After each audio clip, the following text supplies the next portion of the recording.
Let's try this again. There we go. Good morning, everybody. Good morning. It's wonderful to see you here, despite all the sloppy weather out there. My name is Richard Milk. I'm a planning officer here at Opportunity Home. Been here about 13 years. And very excited to have everybody here today, the panelists here, the folks online as well. We are streaming on YouTube, and we have also a panelist and a moderator joining us online as well. So we're going to have an interactive session today. And we do want it to be interactive. We're going to have Q&A later in the hour.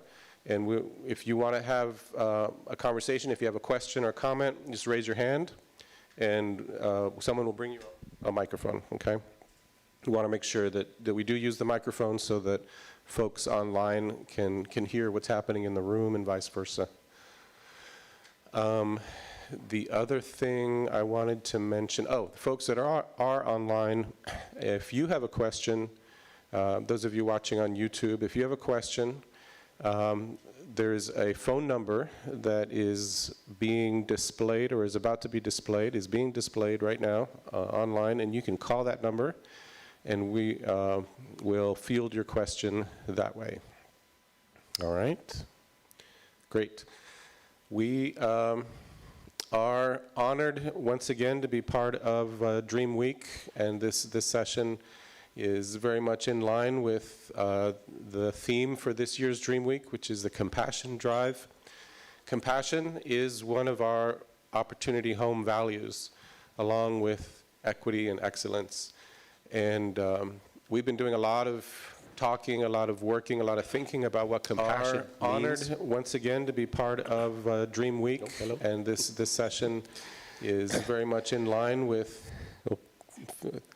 So compassion, for us, we come to think of it as empathy in action. So it's a way of recognizing the impulse to help someone else. If we see suffering in the world, the impulse to do something about it, not just empathize, not just sympathize, but to take action and to make someone else's life better, because that's the way we make everybody's life better. That's how we make our own lives better as well. Compassion works for everybody, and we understand that like at a one-to-one level, right? That's something that I think we intuitively get, how to be compassionate one-to-one. What we're really exploring right now is what it means for an organization like Opportunity Home. What does it mean for an institution to be compassionate? What does that look like? What are the changes that we need to make? How is that expressed? How do we feel that? How do we recognize that? And so I invite all of y'all to join in the conversation today, to explore that with us. We have an amazing group this morning joining us in the panel, and I'd like to introduce them. We have Belinda Parker, a public housing resident and a Mera Vista Corps participant. Go ahead, thank you. Michelle Ochoa, HCV participant and graduate of UT Health Science Center at San Antonio. And Sierra Williams. Hello. A public housing resident and Opportunity Home Scholarship recipient. And online, joining us is Jorge Flores, also an HCV participant and recipient of the City of San Antonio Mayor's Fitness Council Student Ambassador Award. Welcome. So very much, and also Dr. Janice Briggs will be joining us and giving some closing remarks at the end of the day. And I want to do a special thank you to Janice for putting this all together. I know she's been working very hard. Working very closely with the DreamWeek organizers, and I want to thank all our IT folks as well. Please give a round of applause to folks that make this happen in real time and online. So with that, I also want to finally introduce our moderator for today, Misty Moon Hardy, Director of Racial Justice and Gender Equity at the YWCA San Antonio. if Misty is there, and she'll be online, you'll see her on the screen. We'll hand it over to you, Misty. Awesome. Thank you so much. Thank you, everyone. I'd like to take just a moment to kind of connect some dots. Some people may be wondering why they chose me, the Director of Racial Justice and Gender Equity at YWCA San Antonio, to moderate. And often we kind of look at homelessness or the lack of housing, and it's scrutinized and people are judged. Well, as a person who has experienced homelessness, experienced couch surfing in my lifetime, I can say to you as a testament to my own journey, and as you will hear today from our panelists, that housing and opportunity for housing can change your upward trajectory. Stability in housing opens so many doors to so many opportunities. And I'm a testament to that, as are the people on the panel today. And a lot of people don't like to talk about this, and this takes a lot of courage. And I want to thank each and every one of the panelists who came today and were willing to share their story with us. Very impressed by Jorge's accomplishments. And if we could, I'd like to go right into the panel and ask the panelists to please introduce yourself and tell us a little bit about yourself. We start with Jorge. Hello, my name is Jorge Flores, and I am a senior at IDEA Brackenbridge. I am the oldest sibling of 8. I have 8 siblings, and I'm the oldest. And, well, I've been working hard so far. All right, thank you. Thank you for sharing. Belinda, would you like to go next? Sure. Good morning. I am Belinda Parker. I'm a resident of W.C. White Apartments. I'm a wife, a mom, and a grandmother of 1. I did start as a resident apprentice in 2021, and in 2022, I transitioned into the Digital Inclusion Vista contracted with AmeriCorps for the Connect Home SA program. I'm currently enrolled in San Antonio College with a 4.0 GPA, and I will be getting my bachelor's degree in business administration after that. Wow, thank you so much for sharing. Michelle? Hi, I'm Michelle, and I recently graduated with a bachelor's in nursing from UT Health. I'm scheduled to take my NCLEX at the end of this month to be an RN, and I've been in Opportunity Homes in 2012. Awesome, thank you so much for sharing.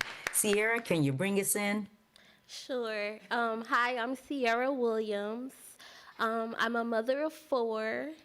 I'm a nursing student at Galen, and I just got a job actually at Christus Rosa Children's Hospital.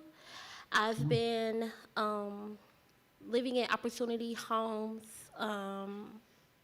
at San Juan Gardens since 2015, I believe. 2015. And that's basically it. That's me. Well, that was basically a lot. Thank you so much for sharing. And I hope that the common thread here is very obvious. I mean, you have accomplished so much, and stable housing is the root of that. That is what helps us open doors and just walk into our dream. I mean, everybody here, the 4.0s are very impressive. You guys are nursing students, something that I could never do. So God bless you being able to help those in need. Sierra shared earlier how long she had been utilizing Opportunity Homes housing program, correct? You said from 2015 to present? Yes, ma'am. Okay. Michelle, would you like to share how long you've been utilizing the housing programs here? Since 2012. Okay. Belinda? Since 2020. Okay. And Jorge, could you tell us? Since 2018. Okay. All right. What prompted you all to apply for housing assistance? That's a huge step. And so I'm curious to know what helped you make that decision? Jorge, you want to start? Yes. We needed a home. We constantly, as you put it before, couch surfed, and so we thought that if we applied, we'd be able to move forward with our lives. So after 10 years, we got accepted. Awesome, awesome. Belinda? Yes, my husband was already a resident in the EDS program, and so when we married, that's how I became a resident. Michelle? At that time, I was in a financial need of help, so that's why. All right. And Sierra? I originally moved from St. Louis, Missouri to San Antonio. And when I first came, I was staying with my mom. And the plan was to stay with my mom until I get a job and find housing. But that it didn't work out like this. So I applied for housing to get out faster. And that's how I became a resident. Awesome. I'd like to go back to Belinda for just a second. Belinda, you used an acronym earlier, the ED, I think you said ED or something. Yes. Would you clarify that? It's Elderly and Disabled Services. Okay, okay.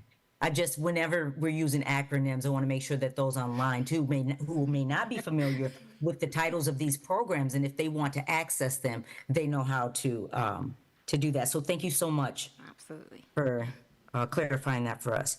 Can you please, panelists, describe an experience in housing where you faced challenges requiring kindness and understanding from others, and share that impact? How did that make you feel? I'll give you a couple minutes to kind of process that. I can go. Okay. What came to mind for me was the big freeze in 2021. Residents were leaning and depending on each other for help. I would cook larger meals just to help my neighbors. And, another neighbor had extra bottled water. We would lean and help each other that way. Or somebody needed a blanket. One neighbor, I left my charger at my daughter's house. Can I borrow yours? Stuff like that. That's, you depend on each other, and that kind of kindness and the key word is understanding, because we're all in this together. Like, this is how I can help you, and then who do you think of when you need help? Like, we're one, basically. So, a little kindness will go a very long way, especially in instances like that. Yes. Thank you so much for sharing that, Belinda. Thank you.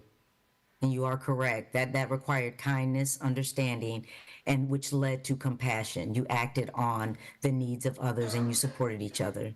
Thank you. Michelle, would you like to share? I'm still thinking, sorry.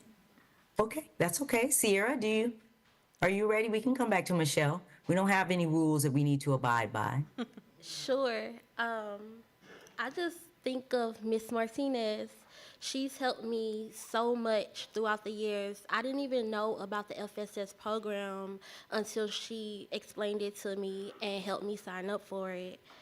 And FSS is Family Sufficiency Support. It's a family sufficiency support program, and it helps build escrow for the residents. And she also gives us a lot of emails letting us know about the community programs. And I've signed up for several. I've signed up for Project Quest with tuition assistance. So I just appreciate her in helping me and my family. Sierra, can you tell me a little bit more about the program, and one of the perks being the escrow? Yes, so they put money into an account for us. So once we graduate and we have to set up goals. And once we achieve the goals, we can graduate, and they will give us money that we can use to buy a home if we want. And that's what I'm going to use my money for, to put down on a house. That is huge. That is huge, Yeah. because we all understand that home ownership opens the doors to so many other things and improvements in our lives. And that is an amazing program. Thank you for sharing that. Michelle, are you ready for me to come back to you? Yes. Do you want me to go to Jose? No, that's fine. Okay. I would have to say the same. Martha Martinez, she's a great advisor. There was a time I'm trying to finish up, well, just this past semester, trying to finish nursing school and just graduate. And there was things going on. I had grants available for me for scholarships. And just to get that done, I needed like paperwork filled out, and it was like a real trouble thing. And Martha would always encourage me and let me know not to worry about anything, that everything will get done, and for me just to worry about what I needed to do, and was to graduate. So yeah, she showed a lot of compassion, and I'm so grateful for her. That's amazing. That's amazing. Thank you for sharing that. Jose? So our main goal for my family is going to college, and money has always been an issue. And Miss Kathy, our social worker, understood that, and she helped us and introduced us to the San Antonio Scholarship Foundation, and I thankfully got it, and this gave me the hope to like further work harder and to have like an actual possibility of going to college safely. Thank you. Thank you. All of these small acts of kindness by individuals, by Opportunity Home, by setting up these programs to allow people a pathway to financial stability and housing security are because people cared. They saw the need and they step in and they walk alongside you. And that's so impactful. Thank you for sharing that. That's actually, this whole theme right now is a great segue into my next question. In your own words, tell me what compassion means to you, and why is having this conversation in the context of housing important to you? And we can start with Belinda. I jotted some stuff down. Compassion means showing sympathy, care, and understanding. This conversation is really important because compassion is just that. It's a feeling. Many times I do talk to people and they'll want to teach me or show me something new or different. Sometimes it sticks. Sometimes I'll remember exactly what you said. Sometimes I have to refer to my notes, like I am now. But I find that I will always remember how you made me feel. How did I feel? Were you there? Did you see me? Were you talking to me? Or was I just a resident to you? We can feel that. There is a difference. That's why, and a lot of people that do show compassion, that it's often mirrored back to the person that's showing it. And also that person will pay it forward without even realizing it to someone else. So it's a positive cycle, and when it's accumulated, it can have positive possibilities. I think Maya Angelou said that people may forget what you did for them, but they'll never forget how you made them feel. I'm like, okay, Belinda is out here pulling out quotes. She's linking in all of the grades. She's like, let me tell you what compassion is. Okay, I see you, and I appreciate you. Thank you. Michelle? Compassion means to me is putting others before yourself by helping them with their needs. And so I feel that goes great with the staff here at Opportunity Homes. They always try to put us first before their needs and always trying to look out for us. And I think that comes with some of the workers here have also been in situations or we're in the programs too. So that really helps with that connection. So they have a real life empathy. They can walk alongside you because they've been there. And so when a person comes in seeking services, they're not just a resident or an application number, but they see themselves in the people that they're serving. And they can feel what you're going through. much like you were saying earlier when you were overwhelmed with all the paperwork and trying to get this ready and all of those obstacles that you faced. And they were removed so that you could focus on the bigger goal there. And so that's beautiful. Thank you for sharing that. Yes. Jorge, you want to go? Compassion to me is being able to understand everybody's situation, just like I have. And sorry, I lost my words. Okay, take your time. So, going to an environment where people seem to have everything ordered, like the social worker place. I forgot what it's called. I'm sorry. And going there and then showing that I've got to accepted to a small college, and then them being just as happy as I am, or even more, is great to feel, because I feel like I actually accomplished something. It kind of intensifies that feeling of accomplishment because you feel seen. You feel like the people in front of you authentically cared about your journey. And that was beautiful. Thank you. Thank you so much for sharing that. Sierra? Compassion means having individuals like Miss Martinez and Iman, which is my caseworker at San Juan Gardens, who understand and emphasize with our struggles, offering support without judgment, and fostering a sense of connection and kindness in our interactions. And I thank them both. Aw, thank you, Sierra. Thank you. I mean, you had it down. You was like, and another thing. I appreciate that because I felt that virtually. That did touch my heart. So now, when you say you've been recipients of compassion, right? You all have shared an instant in your life where you felt compassion was shown to you. In what ways do you pay compassion forward to your fellow neighbors? And Belinda, you had a wonderful example earlier about how during that freeze, you guys came together as a collective whole and you supported each other through it. That's what collective impact actually is. Everybody had a goal of survival and you all pitched in as a group and helped each other. Would you like to expound on that or use a different example? Sure. I try to, I think I would hope it would be just, human nature for most people, just to help in any way that I can. It'll make you feel good and it'll make you feel better too if you help someone else. It can be, helping with their groceries or just holding the elevator just a second more because this person's coming. And they're really appreciative of just little things like that. Maybe it's a resident that's unable to read. That's something that a neighbor or a person will never share with somebody that they don't feel compassion from. So the flyer you put on that door, they don't know what that says.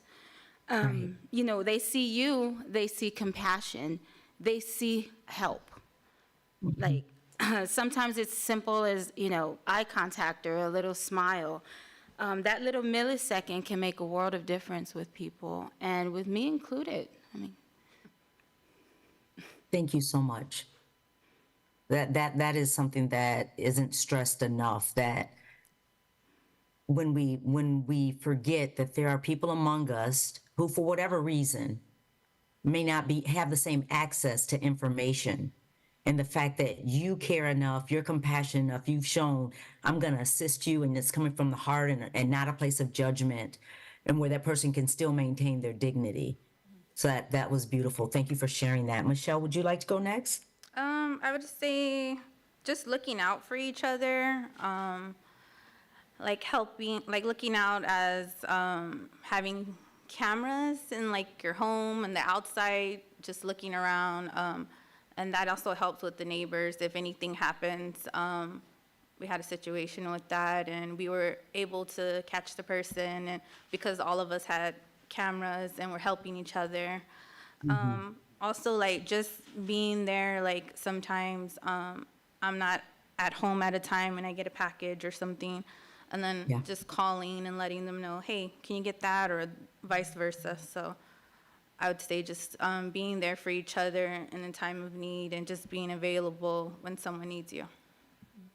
Yeah, see, every time, every word you spoke, I heard safety and compassion. That the compassion that you're showing each other increases your sense of safety. And that is very important. I mean, for the place that we call home and the place that we want to, reside in. And so thank you so much for sharing that. Sierra, did you go yet? No, ma'am. Okay. Actually, my neighbor, they were helping me because I work, and they were helping me get my kids to school in the morning. So in return, I used to come to the food pantry days here, and I would pick up things for them and take to them. So we kind of like helped each other. Thank you. Your story that you shared highlights a huge obstacle that women face when you're a single parent or you don't have the adequate support to be able to reach your goals or to just make a living. Being able to have neighbors that you trust your most valuable possessions with, and then in turn, supporting them, as a show of thank you or compassion for that compassionate action showed.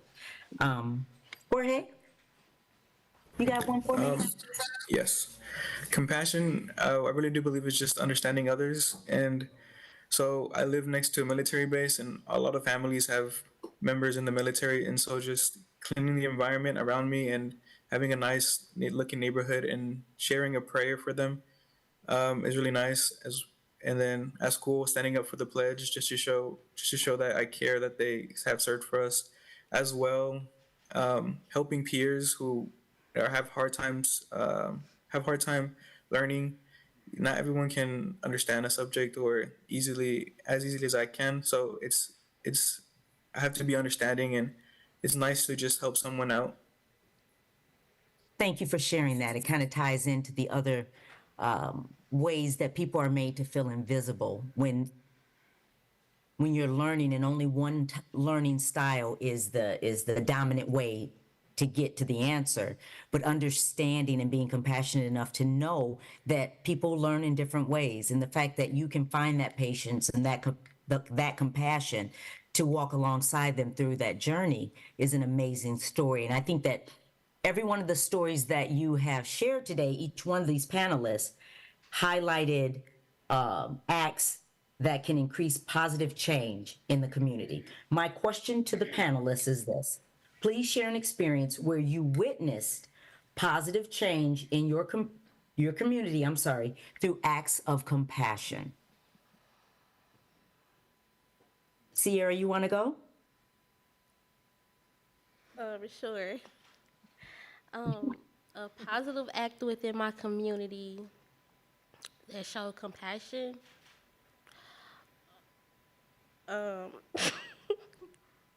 Would probably just be the residents. Like, they have a lot of different programs up at the San Juan Gardens main office, and they have like different holiday events and different things for the kids to come to. They have reading, story time, and a lot of the community members go and bring their children. They have snacks for the kids, and they just go up there and have a good time. I mean, that's the only thing I could think of that really benefited, that we benefited from. They actually even sent my kids to Houston. I mean, not Houston, Austin, and did a field trip up there, and they picked them up and dropped them off. So that was really nice. All right, that was amazing. Thank you. I know I kind of caught you off guard. You thought I was going in order. I'm not going in any order. Anybody can get called on. I just want y'all to know that. Anybody. Belinda. Wow. I think that a positive act of compassion is really when it counts probably the most is when tragedy happens. It's rough, but people tend to come together when someone's sick or injured, or even worse, when someone loses a loved one. It's kind of like you put your differences aside, and you put your egos aside, and we all become human. And it's kind of a bummer to say, but it's kind of like when, you get together with distant family members, and all you hear is, let's not wait for us to get together again. It's when something tragic or bad happens is when I see the most raw compassion. And there is a sadness around the fact that it takes a tragedy to bring us together. Some families have figured it out, and they do get together, and there is benefit in that. But you do highlight one of the sad aspects of being so busy in this life and not taking time to cherish each other. And so, thank you so much. Jorge, you want to share a positive change you've witnessed? Yes. Drew, thanks to the Student Ambassador Program, I got to visit the San Antonio Food Bank. And there I talked to some of the workers that were excited for winter to be over because there was going to be new plants or trees that were going to be implemented into the harvest that would provide a lot more food for the people. And well, it was just nice seeing how how much work they put in and how much thought they invest. So you were able to see that compassion and dedication that they had to their job and how that positively impacted you and the community at large. That was beautiful. Being able to connect the dots and seeing how everything works together in that ecosystem. That was a wonderful example. Michelle, you want to take us home with that one? Oh, yes. I would say myself, being a community service leader with my school, I did it 2 years. I applied for grants for Holy Name Catholic School. And during that time, we used the funding to teach kids from pre-K through 8th, just teaching and educating them about health promotions. And I believe this is very important because our children are our future. I would agree. I would agree. And that's a wonderful point. And it takes me to my last question for the panelists. What ideas do you have for making housing choices more supportive and a caring environment for everyone, for our future? Belinda, would you like to share? Sure. My idea would be for everyone to take the time to actually see the person in front of you or even over the phone. This is a person. It may be a strange comparison, but take why a surgeon can operate on a loved one. It's because of compassion. It's because of feeling, and it's because they care and love. So to help make a supportive and caring environment is just see that person.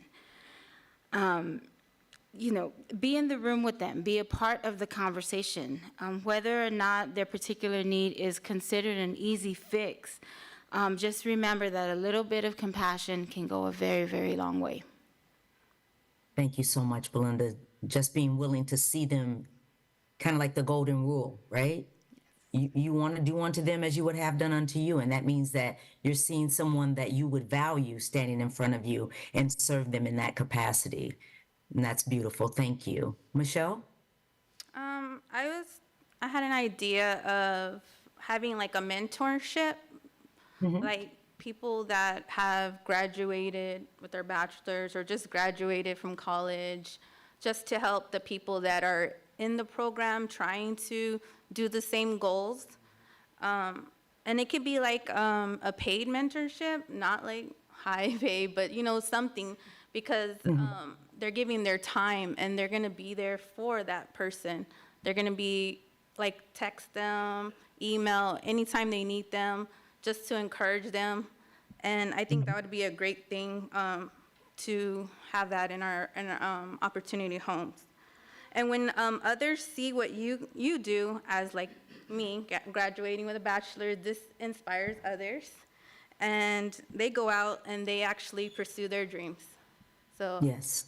awesome. Yes. Thank you so much. Creating intentional mentorship. That's beautiful. Thank you. Jorge? Yes, my idea was a newsletter or a newspaper through email that especially focuses on the housing program that showcases successes and share stories from the most vulnerable families, and this way people can like see how see how how successful people can be and gain some hope from that as well they can gain mutual help from one another if they really want to help each other. That's amazing. Taking the opportunity to highlight stories of people that have benefited and made some huge strides because of the programs offered. I think that newsletter idea is an amazing idea. Thank you for sharing that. Sierra? Yes, I was actually talking to Janice about this when I first came, that they have a lot of programs at Opportunity Homes that a lot of the community don't know about. So I don't know if it's a marketing thing or the word not out or people don't want to sign up. I'm not sure, but I know I didn't know about the FSS program for years when I was living in San Juan until Martha told me about it. So I think we should find a way to kind of get the community involved and find out and know about the programs that they offer. It's a lot of great programs that Opportunity Homes offers. Thank you, everyone, for sharing your story. I hope that one of the messages that resonated with this last question to the panel was how important it is to make sure that the table includes the people that are participating in the program, because ideas for bettering, ideas for helping the next set of people that come through, they have those ideas, they've lived through it, they walk the walk, and that feedback is so vital. And so having you on this panel today to be that voice, to show the importance of listening to people who have experiences that maybe others don't have. And so that can generate compassion in that way through financial and community support, but also by you sharing your stories, it reaches out to other people who are walking that walk and it gives them hope. And that is a very compassionate act. And so I want to thank each and every one of you guys for sharing your story today, putting up with my antics, and allowing us to, spread the word about why this is so important. Thank you so much.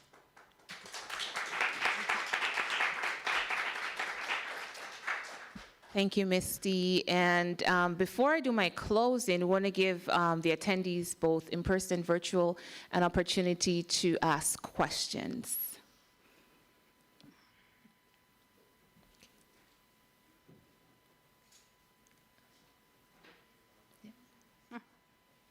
Thank you. My name's Andrew Morris, and I work for a couple of outreach programs.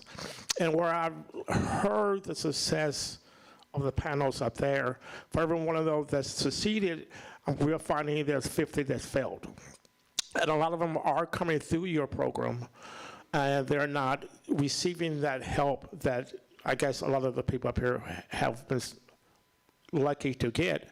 So my questions are several. I'm just trying to find out ways that the homeless populations who's coming through your program can navigate it in a more successful way, because what they're finding is that a lot of the caseworkers are not responding back. They're not getting the help that they really need to be successful, and that your whole system in general is such a struggle for them, from either waiting to have inspectors come out or do this or do that, that they're facing hardships to where they can't actually make it through your program. And then there's other programs out there that I guess you work with. I don't want to say names like Haven for Hope or stuff like that, but they make it very difficult for people to go through your program or to even know that you exist. So through the outreach program that I work with, I find that a lot of people come in asking about housing and this and that, and they're not able to get any answers, or they're not able to get into your program quick enough to where they can succeed in it. And so, like I said, with the ladies up front, I applaud them for the greatness that they've succeeded and they've done. But for every one of them that has made it, there's 50 to 100 that's failed. So how are you addressing that issue with your program?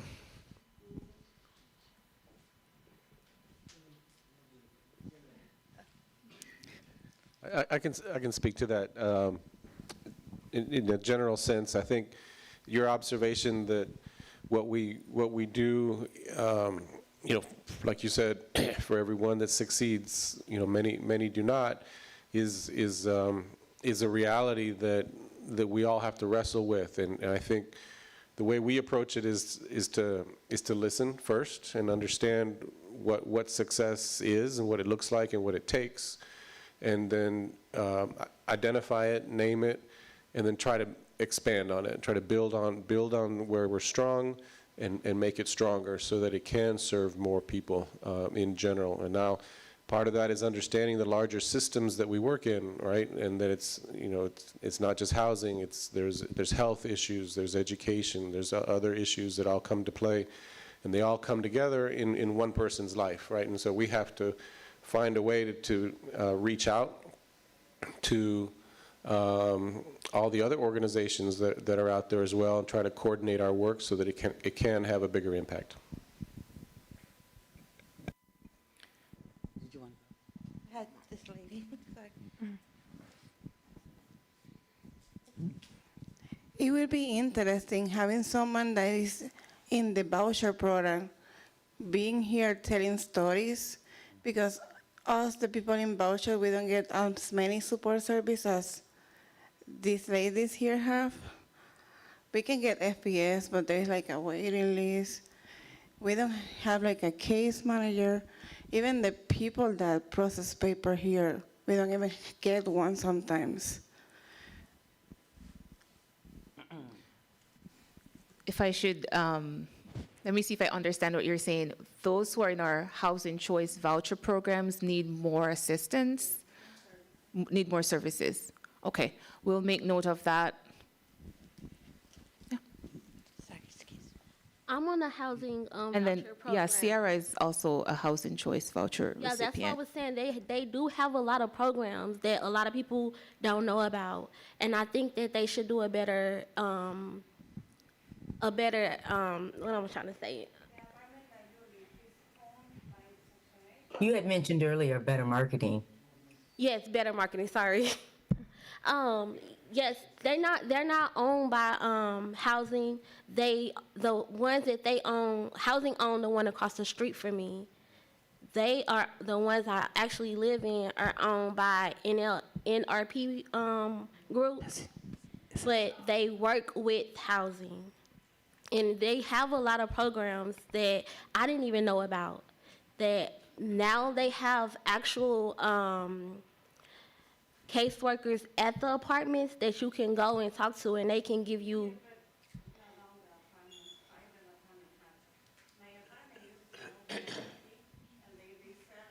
Right.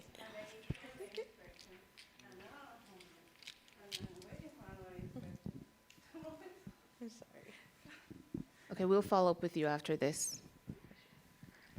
I had the other lady. She had the one in the hat. You can go next. Yeah, I have, y'all are blessed. Y'all are very blessed, because I have had problems with, I feel that there's not compassion with the Opportunity Home caseworker. I've only seen my caseworker once, and that was when I went to her for my voucher. I have emailed her, and I have called her, and I still haven't gotten a response from her back in April of last year when I had a problem. So you're talking about compassion. Where is the compassion with the Opportunity Home caseworkers? You can't get any answers. And I really had a real hard time and struggle getting an apartment. The people that I went to get an apartment, they were sending me through all kinds of changes. I felt like I was, when they say jump, I was supposed to ask hi, and I tried to get in touch with my caseworker to relate this to her, and I sent her email, no response. I called, left messages, no response. I had to come down here and put in request over there, and I talked to the manager over there, I forgot her name. She was so good with me, you know, because the people that I was, that I'm living at now, finally, you know, they was, you know, you bring what your voucher, and then they say, well, bring your income, whatever you have now. It's like, well, I need to get an updated one. So I took them what I had then. And then the woman the leasing agent went off on me, and I tried to get in touch with my case manager to let her know. You know, the leasing agent was unprofessional. She hung up on me twice on 2 different occasions. You know, so it's like, where is y'all's compassion to help us? You know, you're talking about your compassion. Yeah, that's great. But where is the compassion of the caseworker? I haven't seen mine in over a year. Thank you so much for that feedback. As Richard mentioned, we are here to listen. We are not perfect. We'll follow up with you after this. And again, we can work together collectively to... Kathy? You can go ahead. Okay. Hi, everybody. My name is Kathy Powell. I work for the Family Self-Sufficient Program. These guys right here are on our program.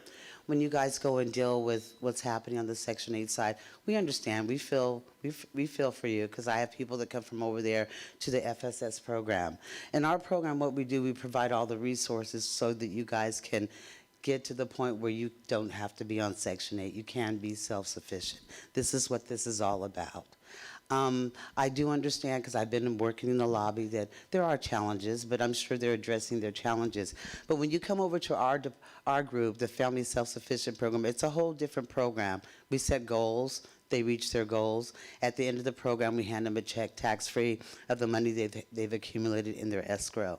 All the resources and all the compassion, it comes from Family Self-Sufficient Program. That's what we do. That's who we are, and that's what we do to support our people. There are times when our people have challenges with the Section 8 side, so that's when we step in and say, let me send that email to them. Why don't you have your voucher? Where's your inspection? That's what we do over here. But in order to go from there to over here, you have to be working and have some wages come through, and we'll work out a plan for you. And we're not perfect, but the FSS family, we are a real tight family, and we do love and support our people. Good morning. We have a question right here. Yes. Yeah. Good morning. Thank y'all. My name is Linda Adams. I've been with Opportunity Homes, San Antonio Housing Authority, since my son is 22, so that puts me right about 2000, since I've been with Opportunity Homes. I am one family that has stood the test of time, and I understand on both sides, and when you say compassion on both sides, this is me. I have did the self-sufficiency program. I am still on it. I've had graduated from dentistry, 15 years. I just retired because of a back injury. I did work for Opportunity Homes for a couple of months. Didn't last too long, but it was compassion there for the simple fact of me transferring over. That gave me another opportunity to start up another line of business to go in for my family, even though things fall short in between times. I'm saying this to let everybody know, for the simple fact is, we go through stuff, yes, we do. But we all have compassion along the lines of everything that we do. So in that, as we live, as we grow and learn, and even going through the classes and obtaining my goals, there's more goals that's ahead of the goal that I just left behind. So I understand as a senior citizen that you don't have this, you don't have that. Lord be with me. It all comes down to understanding compassion for yourself, to even relate through the phone to your caseworker on what you're going through. I know it's hard, it's struggle sometimes that we don't get the answers that we want. But at the end of the day, do we live? Yes. Do we survive? Yes, we make it another day. So for me, sitting here coming, I was contemplating, because I've been in this program for so long. And I'm still striving to go even further. Am I happy? No, but I'm content where I'm at because my family is growing. My children, I have 3 children, well, I have 4. One's getting ready to graduate in the name of Jesus, we pray this year. But I have 3 children that Opportunity Homes helped me raise up, me and my husband. My husband now is a mechanic now, who's starting his own business. There's possibilities to happen. It's just how you have to be persistent for one and have the heart that never changes. God's heart said he's never changes for us. So we should not have a changeable heart. And in the changeable heart we feel is the compassion. That's what changes in our hearts. It's the compassion that changes. So our heart stays the same, but the compassion that's in our heart, in the 4 chambers, it bounces from one to the other. And that's our mother, our father, our aunts, our uncles, our grandmas, or even like you say, the panel. You know, you guys, what y'all go through is amazing, but at the same time, for the ones that see you guys grow and the ones that don't get to see, that's what the compassion needs to filter in and pick up that part that's fallen by the wayside. I understand that you said about different places where you lived at. I get that, but you have to understand, Opportunity Homes is a big organization that's still branching out and is still building bridges. We haven't got to your bridge yet, but it will get there. They haven't got to my bridge yet, but they will get there. Why? Because I'm getting there. And as long as you keep going, I know it's struggle, I know it's hard, and we may die and not make it. But the thing about it is we tried, and we showed our compassion through everything that you do and that you give and that you give back in return. You have to be the one to show the compassion first before you can actually give it out to others. And then on top of that, I understand about caseworkers. I have been through it with the caseworkers. We know my caseworker right here, she's been mine, and she don't even remember. I don't know if she remember me, but she has been one of my caseworkers. It just takes the time of communication. You have to have patience. I understand traveling through the mail, how long does it take to get mail? How long does it take to get email? How long does it take to get a phone call? You have to understand, too, that in the system, how many bodies is it? It's 1 million bodies. It's 1 million bodies. And in those bodies, it has to communicate. I have to know what you're saying. You have to know what I'm saying. I have to know what you want. You have to know what I want, vice versa. But in that, where's the connection of it? The connection is Opportunity Homes. You just stand on and help out each other. And then with your caseworker, you have to do what they say. If you want it, you do it. And if you don't, then you have to let the other person know, let that person go. Because where I want to get to is not where you want to get to, but I still want the same thing that you want. I want my home. I want to be able to live safely and in peace and everything. So for me personally, with this program and being here and working for the program, working for the company that I did work for, I'm still grateful. I'm still appreciative. I'm still humbled. For the simple fact is because I'm still walking through it. I'm still going through it. It's not where I want to be, but at the same time, I'm going to get there. And that's what this panel is here for, is to help us get there. We may not see it, but we are going to get there. And when we do get there, guess what? Everybody else is going to be with us. Because God called all of us to stand, not just one, but for all. So to help out one, you have to help out all. So just be patient and be persistent.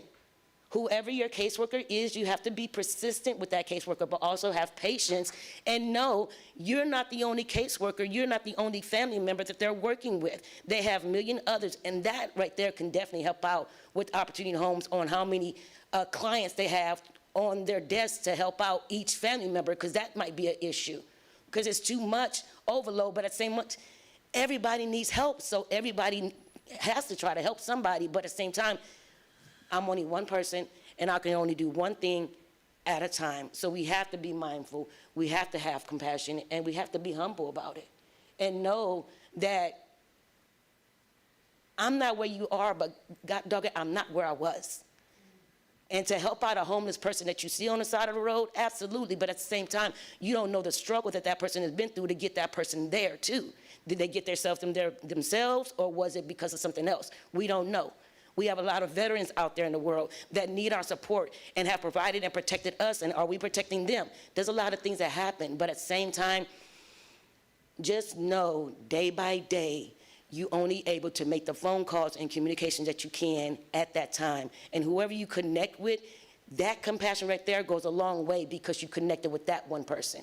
It may not be the same person of every day that you need, but it will happen. We just have to be persistent, and you have to make sure you keep on going for what you want and what you dream for in front of you, which is to be self-sufficiently completely. Because without this program, where would we all be?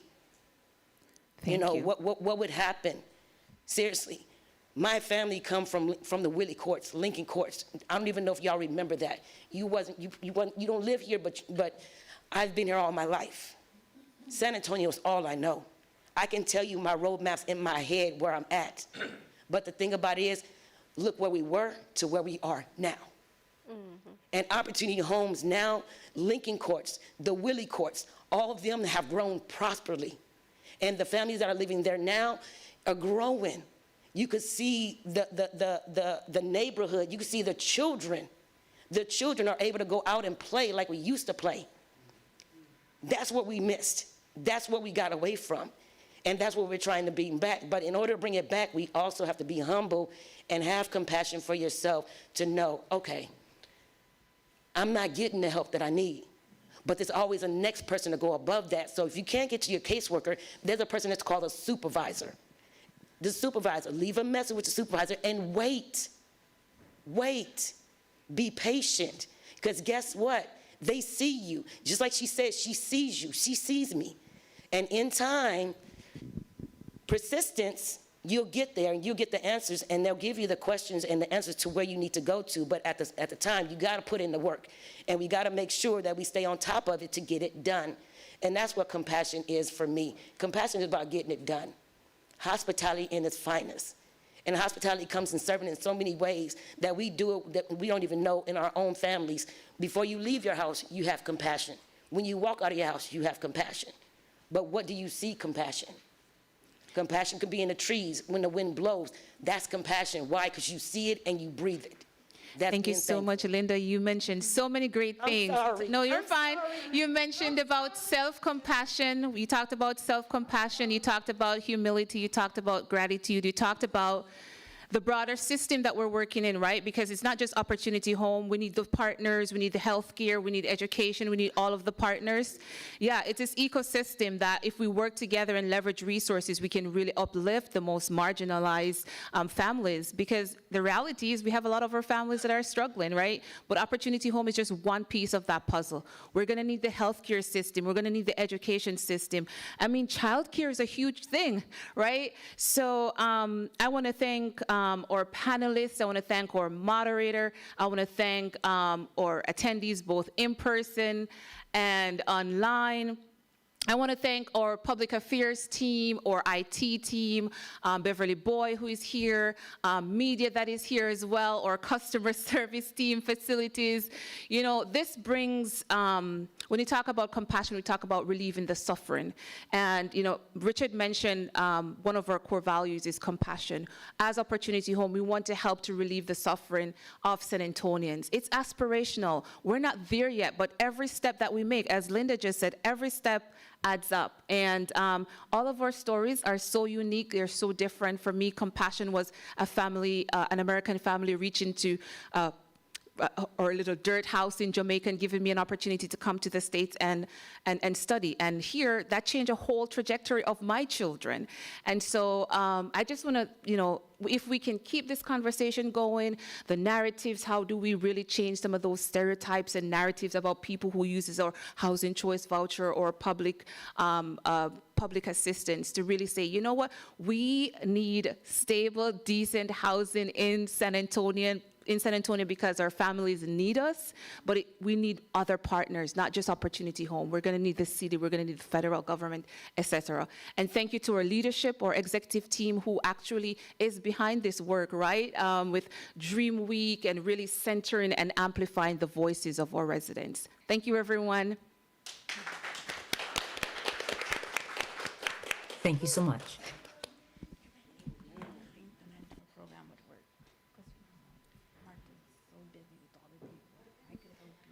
You know my brother, Christopher Parker? Chris Parker? And there are boxed lunches that you can grab. There's a variety of, you know, vegan, different kinds. Make sure to help yourself.